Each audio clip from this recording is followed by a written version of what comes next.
Even though Democrats are still refusing to show up for work, Governor Greg Abbott is promising more special sessions. This is Wednesday, August 13th, 2025. Texas Scorecard presents the day's first news for the Lone Star State. The Texas Minute, with your host, Michael Quinn Sullivan. We've hit the middle of the week. Thanks for spending part of this Wednesday with the Texas Minute. Our mission at Texas Scorecard is to help citizens be better informed and therefore more effective in impacting culture and government. To that end, I hope you'll share our content with your friends and family. Let's jump into the news. A complaint's been filed in a South Texas federal court alleging that a Marine murdered his unborn child by spiking the mother's hot chocolate with abortion drugs.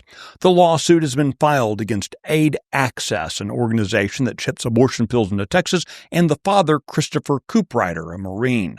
Allegedly, Cooprider impregnated his girlfriend, who wanted to carry the baby to full term.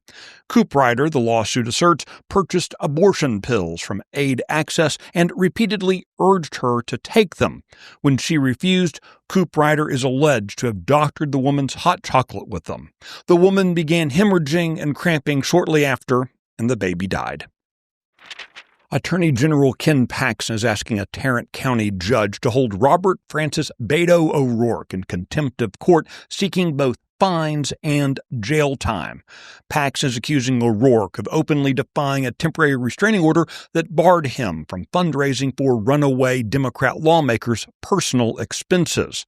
Paxton has alleged that O'Rourke misled donors by advertising contributions to his Powered by People entity as political donations to fight Republicans, while instead using those funds for impermissible personal expenses such as private jets, luxury hotels, and dining.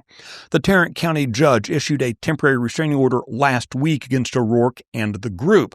Paxton told the judge yesterday that O'Rourke almost immediately thumbed his nose at the restraining order. You may say to yourself, well, those aren't the rules. There are no refs in this game. Fuck the rules. We are going to win.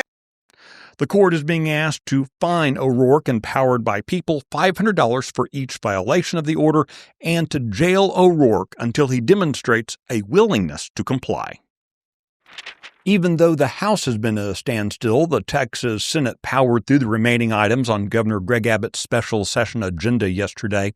In addition to congressional redistricting, the other items on the governor's agenda that were adopted yesterday by the Senate include disaster relief, the installation of flood warning systems, and a prohibition on abortion-inducing drugs, among other things. The Senate had previously passed legislation banning taxpayer-funded lobbying, restoring power to the Attorney General to prosecute election crimes, and prohibiting the manufacture, sale, and possession of consumable hemp products that contain any form of THC.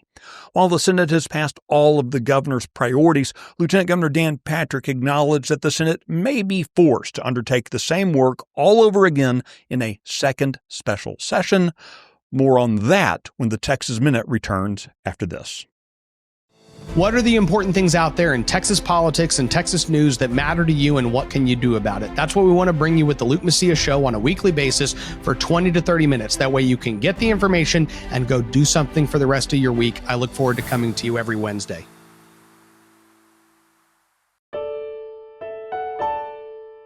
With the current special legislative session nearing its end and the Texas House still paralyzed by a Democrat quorum break over congressional redistricting, Governor Greg Abbott says lawmakers will be called back immediately for another round.